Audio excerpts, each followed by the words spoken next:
ของว่าบุญเพิ่นว่าพอตู้นี่มีเมียเด็กน้อย3คนบ่แม่นมัดเมียนะเอา16ปีมัดผูกกบอยู่ชิโนก็16ปี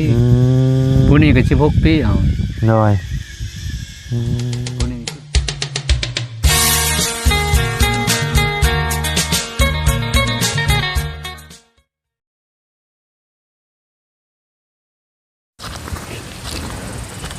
เอาเนาะพี่น้องเอ้ยเปิดภาพเปิดคลิปมามื้อนี้ก็อยู่ทางสวนไม้บิ๊กบ้านห้วยยืงเนาะพี่น้องเอ้ยมาไล่สีข่าวไปหาทางพ่อตู้อายุ75ปีที่ได้เมียน้อยเนาะพี่น้องเอ้ยเข้าไปสอบถามเมืองเพิ่นก่อนเนาะพี่น้องเอ้ยโอ้คือว่ามีเมีย2-3คนพุเนาะพี่น้องเอ้ยถามเมืองก่อนเห็นทางบ่บุญเพิ่นถ่ายซองคลิปแล้วเนาะพี่น้องเอ้ยเมื่อวานนี่เห็นทางบ่บุญเพิ่นถ่ายอยู่เนาะนี่ว่าไรก็สิได้เข้าไปหาทางประตูเพิ่นก้อนพี่น้องเอ้ยกำลังจักเพื่อนเพิ่นอยู่หลังใดพี่น้องเอ้ยว่าไรยังบ่ฮู้อยู่เนาะเดี๋ยวเข้าไปหาเพิ่นก้อนได้ยินว่าบุญว่าเฮือนหลังน้อยๆนั่นแหละเนาะเอาก่อนอื่นก็กราบทักทายสบายดีเนาะพ่อแม่พี่น้อง FC เบิร์ดสู่คู่สู่คนบ่ว่าสิอยู่ในและต่างประเทศก็ยินดีต้อนรับเข้าสู่ช่องบ่ไล่พะลุยคือเก่าพี่น้องเอ้ยยังบ่ได้ไปทางใดอยู่บ้านห้วยยืงอยู่เนาะพี่น้องเอ้ยมาหาทางพ่อตู้ที่ได้มีอายุ14ปีบ่หรือ15ปีนี่แหละเนาะพี่น้องเอ้ยว่าเพิ่นอยู่กินกันมาจักปีแล้วเนาะพี่น้องเอ้ย15หรือ16นี่แหละประมาณนี้แหละพี่น้องเอ้ยเย็นได้พี่น้องเอ้ยเข้ามาแถวนี้มันมีต้นไม้ใหญ่หลายเนาะเย็นจ่อยหลังใดเด้เนาะหลังเฮ็ดไม้นี่ว่ะ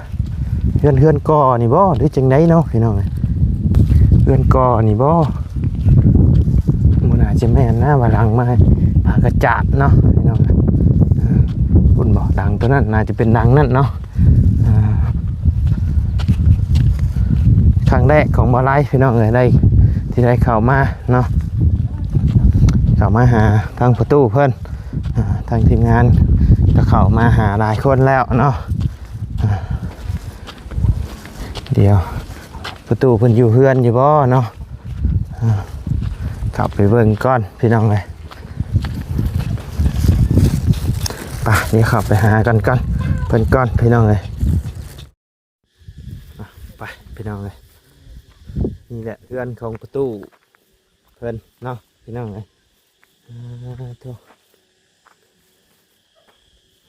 อยู่บ่นี่เนาะตู้สบายดีโอ้ยยังกันนะรามๆอยู่นะโอ้บันไดเนาะ เจาะแฮะนี่เอาในนี่เลยบ่ตู้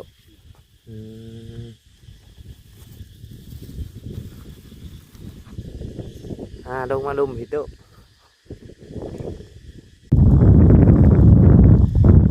สบายดีตู้สบายดีเลยสบายดีน้องนานแล้วนั่งนี่ก็ได้เนาะนั่งลมกับตู้เพิ่นก้อนพี่น้องเลยกินข้าวเที่ยงแล้วบ่นี่ยังแล้วยังมีเวียก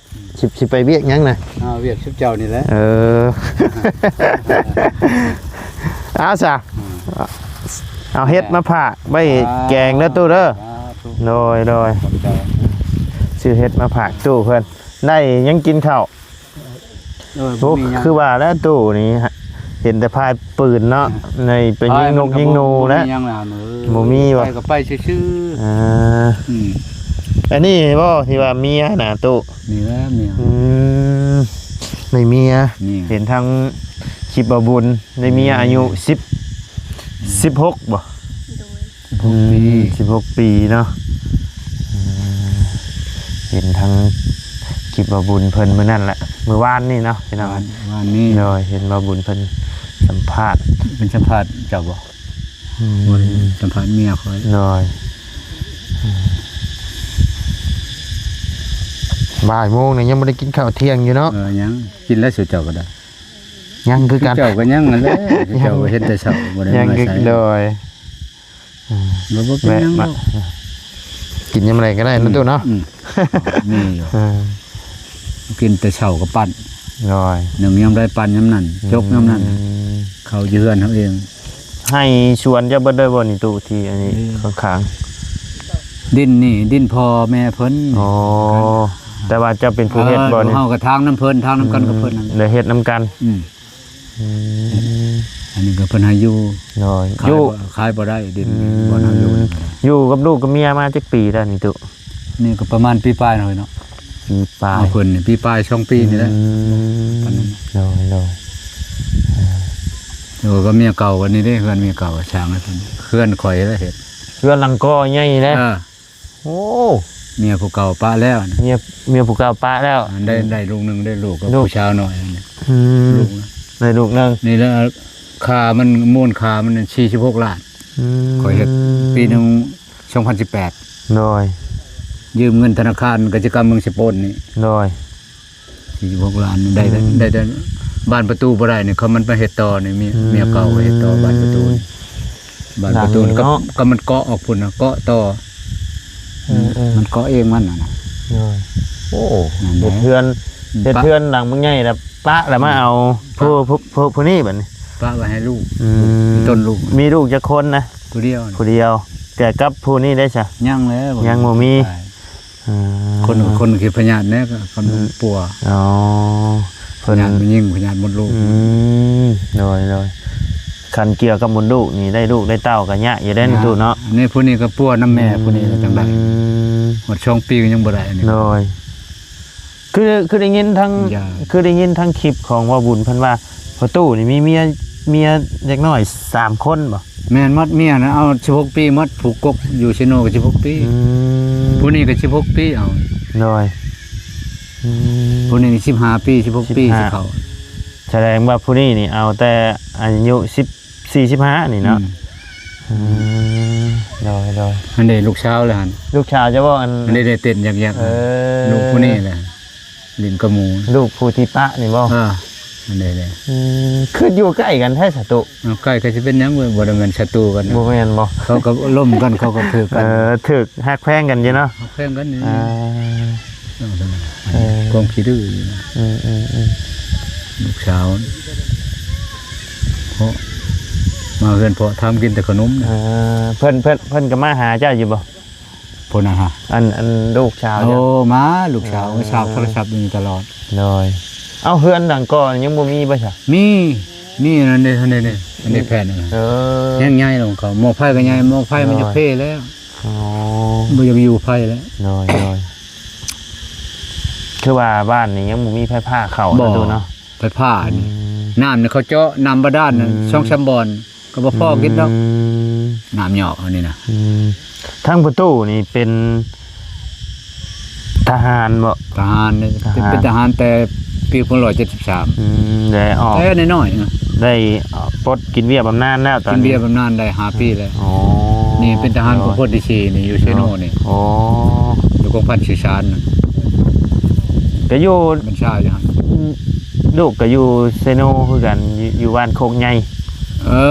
อ โอ้อยู่บ่ โอ้แล้วเคยไปคงใหญ่คงน้อยแท้ โคกใหญ่เนาะ บ้าน แสดงว่าแถวนั้นไปบ่แล้วแถวนั้นนั่น ต ตั ร ว ง เนาะ หน่อยหัวขอหัวค่ำไปมาแล้วไปหากินหาอยู่ในน้อง โดย เป็ดหั่นบ่อนหากินแหละ อืม ย่างตะกี้บ่ทันมีรถ โดยประตูนี่เป็นคนทางไหนประตู คนชลวัน คนสารวัน บ้านหินลาดเมืองเรางาม โอ้ แขวงชลวัน โอ้โดย มาเป็นทหารแล้วอยู่เลยไปนาเลยบ่ได้เมื่อบ้านจัก บ่ได้เมื่อบ้านจักปี แต่73บ่ได้เมื่อยามบ้านจัก อื บ่ มบ่คิด ตายนะ กับบ่คิดจากเมื่อบ่ตุ บ่คิดแล้วพ่อแม่ตายปะแต่น้อย ยังแต่อายกับน้องชาย เนาะ อายก็ใหญ่ก่อนเพิ่นใหญ่ก่อนเพิ่นเป็นทหารก่อนเฮาใหญ่เฮาก็ไปต่อ เนาะ ยังน้องชายอยู่บ้าน เออ มาได้น้องชายกิน ลูกสาวบ่นี่นะ เช้าอาบน้ำบ่ลูกบ่ อ่า หน้าคมมุมน่ะ ลูกสาวตู้เพิ่นพี่น้องเอ้ย สิดื้อชุด แต่กับผู้นี้ยังบ่ทันมีเนาะ บ่ทันนี้ อ่า อยากได้อยู่ อยากได้อยู่บ่ตุ อยากได้แล้ว อ จะได้ผู้หนึ่งหรือ2คนผู้หนึ่งแล้วบ่อาบน้ำบ่ลูก ไปอาบอยู่ไกลบ่นี่โต นี่เด้นี่กกใหม่นี่ หม่องกกใหม่นี่บ่ ลงอันน้ำช้าง ยังโต มันบ่มีน้ำ อึด อยู่ น้ำ คู่นะ โดย ก็จะไปอาบอยู่ท่อพุ่นก็หมดบ้านอาบอยู่ท่อพุ่นแห้งไก่กินกันอยู่พุ่น โดย นี่กินบ่ได้มันน้ำเฮาขุดน้ำช้างมันเป็นน้ำอยากค่ำน้ำค่ำ น้ำคำแบบทั้งนี้แบบว่าเฮาจ้างเพิ่นเจาะน้ำเจาะอย่างนี้แพงบ่ตุ โอ้แพงแล้ว แพงบ่ บ่ได้ดอกเฮานี่ เพราะสมมุติว่าจ้างเจาะนะประมาณเท่าไหร่ โอ้10ปลายล้านเขาเจาะบ่ โอ้10ปลายล้านพุเพราะว่าทั้งนี้นี่มันเป็นหินเป็นดินภูดินหยังเป็นหินดานเนาะ มันชูหินดาวหินด้าน โดยต้องใช้เครื่องใหญ่ๆรุ่น เครื่อง เป่าเอาเลยเนาะบ่แม่นรุ่นใช้น้ำนะพี่น้องรุ่นเป่าผงคอนกุ้มเลยเนาะน้องก็บ่ได้ติดต่อมาหาบ่ตุ บ่แล้ว บ่ได้ติดต่อ ฮู้กันเลยแหละ บ่ฮู้กันเลย เขาว่าตายแล้วเขาบ่ได้ว่าหยังดอก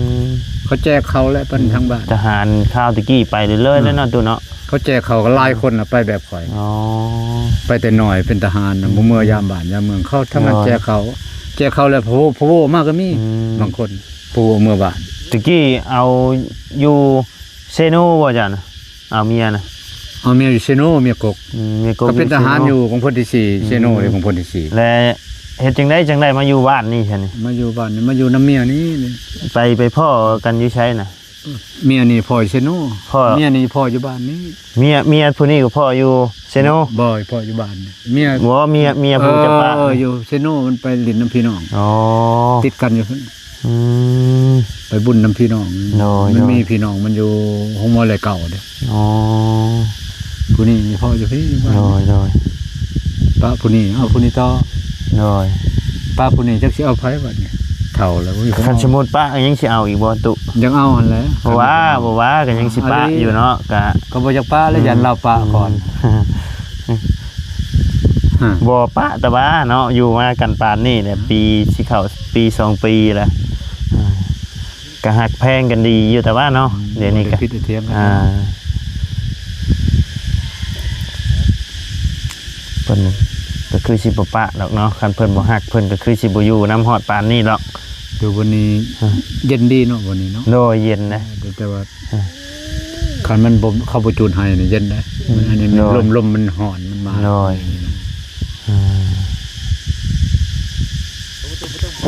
จันทร์ก็พอจักจันทร์บ่ได้กินจักจันทร์ปีนี้บ่มีจักจันทร์ แปลนมาเลยเนาะ หาก็ห้อง โดย ซ้ำนี้แหละจักจันทร์ที่กายนี่เขาได้ขายพร้อมเขาหาติด ไปหาอยู่หากินคือมื้อบ่ตุ คู่มือแหละ คือมื้อ ตึกเบ็ด ไปทางไหนอ่ะนะ แล้วบางเทื่อก็เลาะห้องบางเทื่อก็เข้าป่าตึกเบ็ดใส่กระแตบ อืม เลาะยิงนกปลอกปลิ้วยิงนกอีนู่นแหละ ไปยามมื้อเว้นนี่ก็ไล่กินอยู่บ่ บ่ได้ดอกสันหลายไปซื่อ คันไปยามมื้อคืนได้เนาะ ทางนี้ก็มีดงมีป่าให้เข้าคือกันบ่ตุ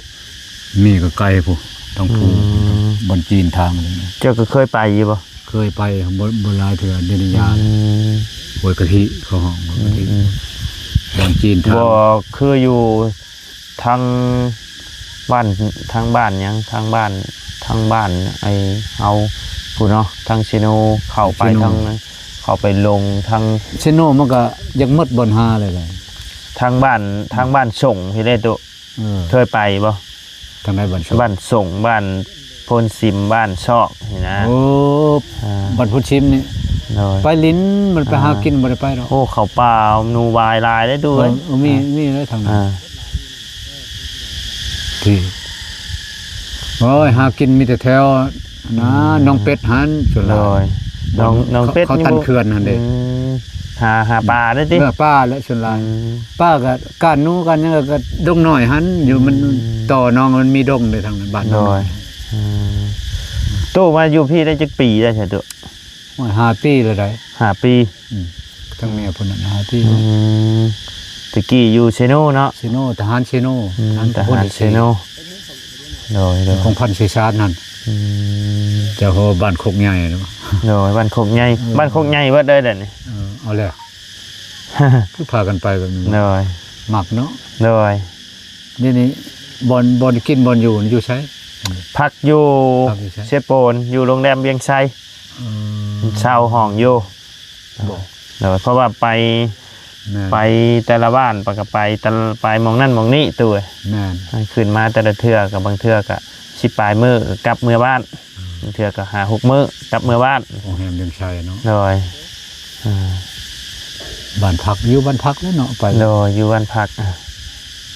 โอ้คันไปกลับนี่บ่ได้หรอก บ่ได้วันเมื่อแล้วแต่งอยู่แต่งกินเองบ่หรือว่ามีผู้แต่งไว้ทาน บ่แล้วก็มีแต่ชื่อในห้านนั่นแหละ คือเรามี โดย ไปลอกไอเลี้ยงมี บ่ ประกันนะ บ่แล้ว มาแต่เวียกแล้วกินโลด บ่ มีแต่ชื่อไปเมื่อกินเนาะ มีแต่ว่าชื่อในตลาดแรงนั่นแหละ เขาห้องกิน โอ้กันนั่นน่ะเนาะ ไปแบบว่าเบียกงานเฮามันเป็นเบียกงานที่ว่าเฮาอยากเฮ็ดก็ได้บ่เฮ็ดก็ได้นะเพราะว่าหากินทางนี้ตัว โอ้ หากินในโลกโซเชียลเนาะกันสิว่าอะไรกัน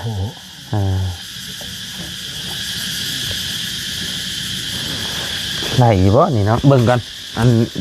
เด้งออกแล้วประจักษ์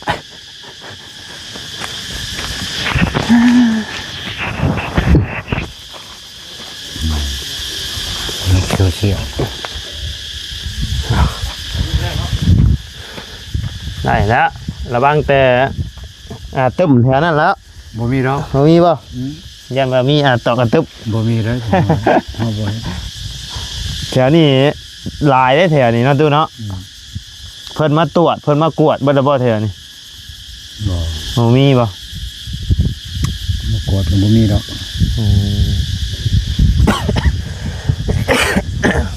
เข้าทางละทางเขาจูดไล่เถื่อแล้ว น้อย อันนี้มันขึ้นเองนี่เป็นไฮโลกเก่าไฮเก่าทางอีก สบายแต่ทางนี้เพิ่นบ่เฮ็ดหัวเฮ็ดหยังเนาะเฮ็ดสวนเฮ็ดให้พี่น้องเอ้ยบ่ได้เฮ็ดหัวคือทางบ้านอยู่พุ่นนี่โอ้เฮ็ดสวนเฮ็ดให้ลำบากเฮ็ดหัวเฮ็ดแค่อีก เขาประกาศในเมืองประกาศนะงอกควายให้เลี้ยง น้อย แต่เขาก็ยังปล่อยอยู่ น้อย ยังกินของกันอยู่งอกควาย สวนชาตินี่ประตูเฮ็ดเองได้บ่นี่ตุเฮ็ดเองเนาะ ใหม่ก็ไปหาตัดแบบบางหมอดกินเลยเด้ อยู่กับเมีย2 คนเนาะ 2 คน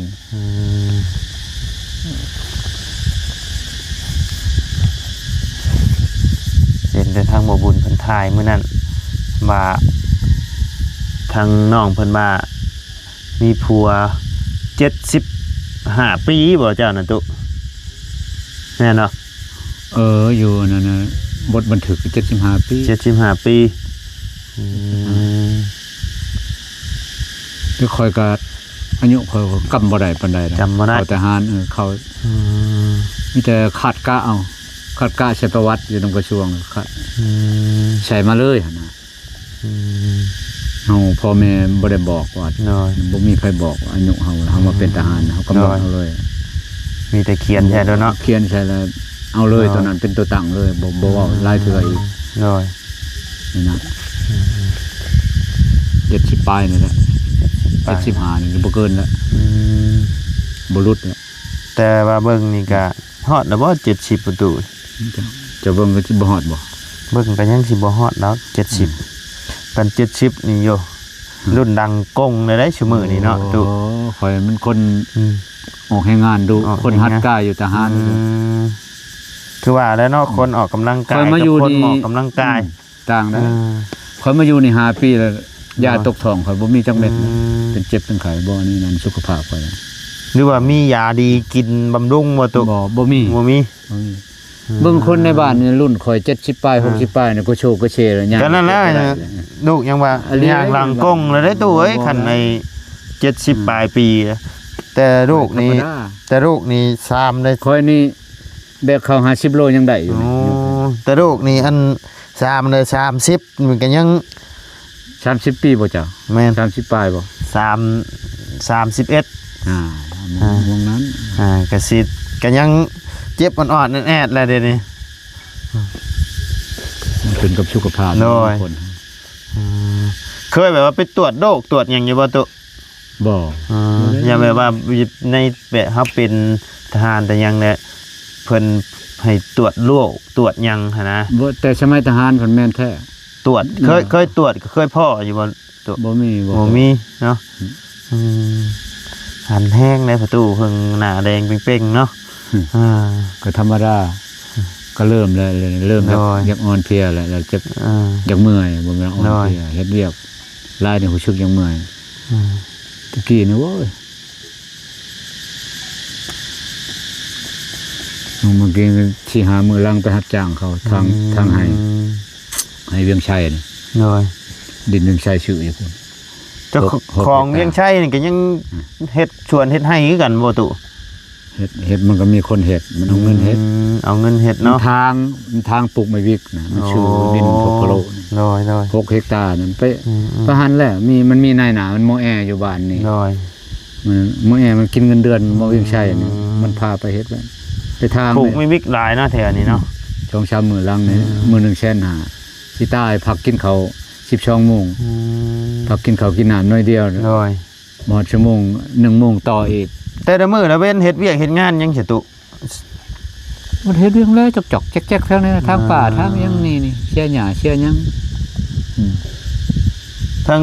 ลูกเมียได้ซะเฮ็ดเวียกยังซะ นี่เพิ่นก็ บ่ได้เฮ็ดเวียก บ่ได้เฮ็ดเวียกหยัง เผาเฮือนชวน เอาเพื่อนประตูหา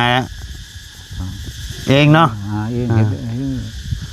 ทางนี่ให้ประทันแล้วได้หันบ่อนยอมตอนนั้นยังได้ทางเลย น้อย ปลูกไม่วิกดินแม่คนนี้เราให้ทางเลยปลูกไม่วิกทางปลูกไม่วิกมัน ที่แรกว่าตู้อยู่เพื่อนหลังนั่นไหนคิดว่าอยู่เพื่อนหลังนั้นมากินนี่ย่างมาแล้วก็มาหลังใหม่นี่เนาะปลุกแต่โดดนะแต่ว่า บ่ฮอดเดือนเลยเนาะ ตอนนั้นเจ้าอยู่ใช่ใช่ตอนนะตอน อยู่นำแม่เฒ่าเฮือน อยู่น้ำไม่เท่า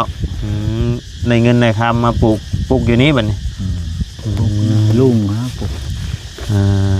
ต่างจ่างต่างหาเล่าให้เราช่องหลานให้เราต่างเป็นหุบเป็นหางขึ้น โดย เสานี่เฮาเอามาเอง ใหม่นี่เราตัดไม่คือไม่ค้างหางเราปะ 2 ล้านเบิดนี่ ให้เรากินน้ำซื่อนะว่ามันว่าจ้างดอกลูกตัวเองอ้าย คันสมมุติว่าจ้างนี่ก็โย่เนาะ จ้างก็ไม่กลัวนั่นแหละ กลัวนั่นแหละ พาเฮาหาใช้ก็ภาคเฮาหาเองมาเฮ็ดเอง โดย เรามีแต่มุ่งกับเฮ็ดหางขึ้น โดย นี่หางเฮาเองยังสิเกาะเอิ้นครัวทางนี้อีกนี่ชงออกไปหั่น คือบ่เฮ็ดเฮือนก่อนนี่รถสตุ โอ้บ่ทันมีเงิน บ่ทันมีเงิน บ่ทันมีสมุนครัวเฮาก็บ่ทันมีเด้ อ๋อ เฮายืมเงินก็บ่ได้ อ๋อ ถ้ามีสมุนครัวเฮาไปยืมได้มันอยู่ธนาคารกสิกรรมเมืองสกลบ่อนรับเงินเดือนขอยยืมเทื่อนึงแล้ว เพิ่นให้ยืมได้จักเทื่อตุยืมได้ตลอดเลยบ่ ยืมตลอดแต่ต้องใช้แล้วจังได้ยืมได้ แต่ตู้เฮ็ดหลังนี่ตู้ใช้แล้วเบิดแล้วบ่ โอ้แล้ว3 ปีกำหนด แต่2018บ่ฮอด3 ปี2 ปีปลายก็ใช้หมด ใช่เงินเดือนที่ว่า เงินเดือนอยู่หั่นแหละ อยู่หั่นได้ติ เขาตัดเอา อ่า สมมุติเงินเดือนเรา3 ล้าน อ่า เขาตัดเอาล้านปลายเฮายังล้านปลายใช้เขาบ่ตัดหมด โอ้เพิ่นบ่ตัดเบิดบ่ บ่ตัดหมดเขาเพิ่นให้ใช้ได้ โดยตัดครึ่งนึงเนาะ มาเองเพราะว่าหมดแล้วได้เงินเจ้าว่า น้อย ชำระหมดแล้วเพิ่นเอง โดย พวกธนาคารว่าหมดคือไวแล้วว่า2 ปีปลาย เอาแหละซัมมานูตู้ตะกี้ได้ซะ สมนุแต่อยู่พุ่นอยู่ชิโนบ่ทันได้เปลี่ยนใหม่ เอาไปเอาตัวนั้นมากู้อยู่พี่ก็บ่ได้ บ่ได้ได เฮาลงไปกู้อยู่พุ่นบ่ได้ว่าซะ ลงไปกู้อยู่พุ่นก็บ่ได้อีกแล้ว เขาก็ฮู้ว่าเจ้ามาพี่แหละเจ้าต้องได้เฮ็ดสมนุครัวเขาบ่รับผิดชอบแล้ว โดย มันหลายปีเลยเด้บ่ได้มีแต่เฮ็ดสมนุครัวใหม่บ้านนี้เช่นให้ใน เช่น บ้าน ยังยืนเนาะ เออ มาเจ้าเป็นบุคคลอยู่ในบ้านนี้ เอาเขาไปรับแต่ละเทื่อก็เอาสมโนอยู่นั่นอยู่เซโนเพิ่นไปยืนเขาให้เขาเบิ่งเลยรับเงินเดือนเขาเบิ่งได้อันนั้นนะก็มีใบเขาเฮ็ดไว้อันใบสัมภามือนี่เจียตัวนั้นปึ้มตัวนั้น ได้ทุกเดือนได้เนาะ ทุกเดือน เงินเบี้ยบำนาญ ทุกเดือนเขาเจ้ารับเดือนใดจัก ล้านจักกีบอยู่เขาเขียนอยู่ในปึ้มฮะ อืม หรือว่าเจ้าอยากมีอันนึงอีกสำนี่ ATM อะ อืม ไปกดเอาก็ได้ โดย มีมัดเขาเฮ็ดให้ อ๋ มั อ ด สบายชั่วมือ สบาย เองเอาใช่เป็น ATM เจ้าบ่ เจ้าบ่ได้เปิดบ่ใช่ตัว เปิดหยัง เอาเปิดไอ้ ATM มานะบัตร เปิด เนี่ย โอนเข้าหันแล้วได้สบาย อืม ไปกดเอาบัดนี้ กดก็ได้แต่ค่อยกดบ่เป็นเขาเอาปุ่มไปยืนเขา อ๋อปุ่มไปยืนเอา ช่องอย่าง โดยใส่แอปเอารถตัวเอ้ย อ่า แอปกดในโทรศัพท์รถสบายชั่วมือนี่นะ อ้าว นี่ใช่แอปนี่ แอปแล้ว ค่อยนี่ก็ใช้ในแอปนี่ กดโทรศัพท์ เวลาเฮาไปชื่อนั่นชื่อนี่เฮาบ่มีเงินสดสแกนรถปั๊บเลยสบายทันสมัยแล้วโทรศัพท์ชั่วมือนี่ใช้ได้หลายประโยชน์เนาะตัวเอ้ย นั่น ใช้ได้ทุกอย่างยังเหลือแต่ใส่ไปตักน้ำหนึ่งข้าวให้กินนี่แหละที่เหลืออะไรเบิด ในโลกโซเชียลนี่สบายเนาะ แม่น มาแต่มีเงินเท่าไหรสิโอนออกไปให้ไผเท่านั้นเท่านี้ QR มาตับเลยหอดพุ่นปั๊บ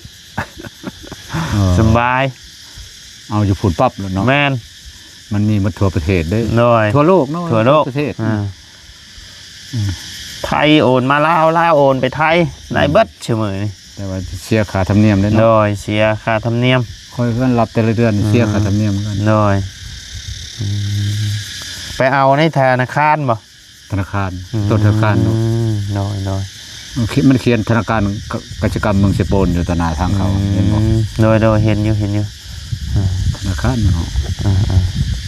ตอนนี้เงินจักเงินมันมาแต่ใช้เงินเนาะ โดย เข้าไปใช้อยู่ตู้มันก็กดเอาก็ได้อยู่ตู้ แมนอยู่ใช้ก็ได้ว่าแต่จะมีเงิน แต่ว่าบัตรข่อยตัวนั้นหันบัตร บัตรของทหารบ่ ของบ่อยู่ในธนาคารเฮ็ดให้บ่บัตรทหาร อืม ไปกดตู้ได้ก็ได้ โดย ต้น ในโทรนะ กดตู้ใดก็ได้คือกัน แต่ว่าเจ้าต้องเสียค่าธรรมเนียม เสียมัน คันสมมติว่าเจ้าไปเปิดธนาคารนี่ อืม แล้วเจ้าก็กดธนาคารที่เจ้าไปเปิด เจ้าก็บ่ได้เสียค่าธรรมเนียม มันสิเป็นนั่นสบายเสมอนี่อยู่ลงอยู่ป่าก็โอนเงินให้กันได้ โอ้ยเฮ็ดแล้วมันสิไปซั่น ว่าแต่มีสัญญาณสบายโอ้บ่มีเงินใช้โอนเงินมาให้แน่นี่นั่งมองใดมีสัญญาณโอนให้รถเสมอนี่ไปเอารถสบายแต่ตะกี้เพื่อสิได้เงินได้คำนี่ย่างหากันเป็นพืชพืชแล้วนั่นตู่เนาะผักมองนั่นมองนี่แหล้วเอาสาวเคสเนาะพี่น้องให้ทั้งประตูเพิ่นหากินข้าวกินน้ำก่อนพี่น้องเอ้ยบัดนี้รบกวนทั้งประตูเพิ่นโดนเติบแล้วเนาะพี่น้องเอ้ยก็ขอบคุญขอบคุณทั้งพ่อแม่พี่น้อง FC เบิร์ดสุขุสู่คนเนาะที่เข้ามาติดตามและให้กำลังใจทั้งซ่องวาไลพะลุยเนาะยังบ่ได้บอกชื่อประตูเพิ่นอยู่เฮาชื่อวาไลเด้อตู้เด้อ เบาไล่ เลยวาวไลเนาะซื้อช่อง YouTube กะวาวไลพาลุยพิมพ์แบบพิมพ์เข้าไปเห็นแล้ว เบาไล่พาลุย เลยสิเห็นแล้วหรอก YouTube เจ้าเฮาสิเอาเจ้าลงใน YouTube นี่เจ้าก็สิเห็นแล้วหรอกนี่จะพิมพ์เข้าไปเบิ่งเด้อตู้เด้อ เนี่ยแหละ โดย โทรศัพท์เฮาบ่มีโทรศัพ อ๋อ ท์ บ่มีโทรศัพท์เนาะ มีแต่เมีย ใส่น้ำกันกับเมีย เบาไล่พาลุยค่อยบ่ชดน้ำลาย โดย เรามีแต่เบิ่ง TikTok เท่านั้ โด น ยอ๋อโดย เฮาโทรศัพท์มือถือเฮา โดยโทรออกโทรเข้า เท่านั้น Samsung Hero เนาะตกน้ำไอ้บ่ไหลตกไผบ่เรือเนาะตัว ก็ยังสิซื้ออยู่ได้นั่นก็อยากเบิ่งข่าว อ๋ออยากเบิ่งข่าวเนาะ เขาอยากเบิ่งรัสเซียกับยูเครน อ๋อ ตะกี้เบิ่งตลอด รัสเซียกับยูเครนเนาะ อเมริกากับรัสเซียนะคันสิว่า โอ้ให้กลัวในหนังเลยตัวเอ้ยเบิ่งฮะ ม่วนเด้ เขา ยิงกันลูกศรรุ่นนี้รุ่นนั้นล่าสุดนี่นั่นน่ะ แต่ว่ากับบ่ฮู้คือประตูล็อกไอ้ว่าเพิ่นปืนยี่ห้อใดรุ่นใดยังนี่บ่ฮู้ล็อก ว่าแต่เห็นอยู่นะฮะ ตู้ฮู้เบิดเนาะ ว่าแต่ เคยยิงบัดทุกอย่างแล้วบ่ตุ ก็บ่ทันหมดทุกอย่างแต่ว่าได้เฮียน อ๋อได้เรียนเนาะ เขามาชาติให้ผมจาน โดย จะเป็นทหารนายทหารปืนเฉพาะปืนรัสเซียนี่ โอ้ยิ่งหลายแล้วได้ โดย นับแต่ B41 ลงมา โดย อันดับปีโนอันดับปีไตนั่นไล่ถาดบังมนลอยลูก อันที่ว่าเพิ่นใช้ลูกอายุยาวมา ใช้ยาวๆมาคือในหนังไง ยิงดวงได้ใกล้ของ ตู้ได้ยิงได้บ่ ได้ยิงแล้วนะ โอ้ ยิงเบี้ยแล้ว ผักได้น่ะเนาะ ครับมันยิงลูกปืนมีช่องแบบช่องชนิดลูกปืนอากาก็มีในลูกปืนกระต้งก็มีบักกลเบอร์นะ โดย ปืนดึดๆ โดย ๆก็บักยิงย่นหันบ่ได้ยิงบ่ได้ตัวนั้น โดย เขายิงย่นหันลูกชัมปตีนเนี่ยนะลูกปตอนั่น โดยโดย มี3อย่าง ครับใช่เนาะทางบ่ได้ก็สิได้ล่ำลาแล้วพี่น้องเอ้ยรบกวนทางประตูเพิ่นโดนเติบแล้วเนาะให้เพิ่นหากินข้าวกินน้ำก่อนพี่น้องเอ้ย บ่เป็นหยัง สำหรับคลิปนี้บ่ได้ก็ล่ำลาแล้วพี่น้องเอ้ยสบายดีเด้อเนาะไปพี่น้องเอ้ย เบาไล่พาลุย โดย หน่อย